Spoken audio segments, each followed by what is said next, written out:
Hi, this is John Girardi with Right to Life of Central California, bringing you video 2 in our 40 video series for 40 Days for Life. 40 Days for Life is the international campaign of prayer and fasting for the end to abortion.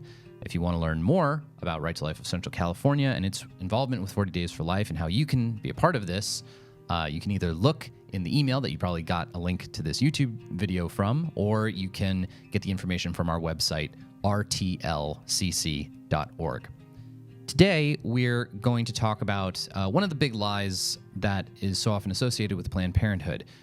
There's this notion that Planned Parenthood is not just about abortion, and obviously our campaign is right outside of a Planned Parenthood. Planned Parenthood has often tried to argue that something like only 3% of their services are focused on abortion. 3 to 6% of their services are focused on abortion. And this is an incredibly misleading statistic. Abortion is the single biggest driver of Planned Parenthood's revenue. And it is the reason for existence. If they didn't have abortion, they wouldn't be financially feasible. And, there was even a time when the Trump administration was discussing potential policies for defunding Planned Parenthood.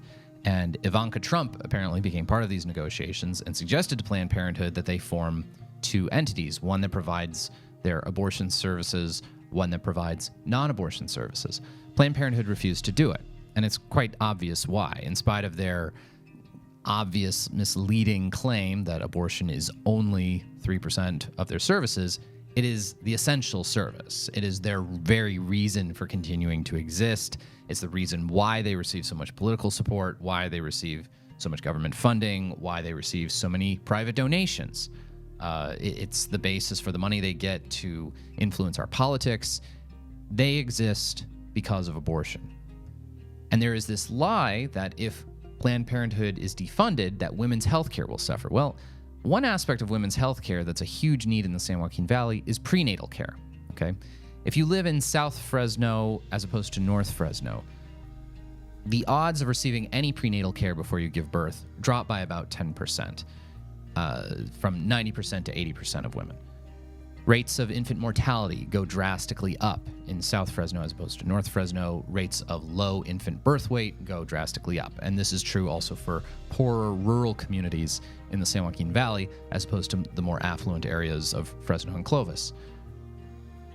Planned Parenthood is not doing very much to alleviate the need for prenatal care. In fact, their main clinic on Fulton Street, where we have our 40 Days for Life campaign, does not even offer prenatal care services. You can look on their website. They don't offer prenatal care services. All they offer is contraception, STD-related services, certain kinds of transgender services, and abortion. Abortion being the obvious main driver of what they do. So don't believe it when people say women's health care is going to suffer. Well, certain kinds of things would suffer if Planned Parenthood were to lose funding.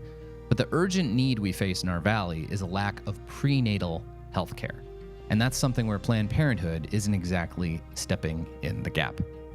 For Right to Life of Central California, I'm John Girardi. Stay tuned tomorrow for our next in our series of videos we're doing every day for 40 Days for Life.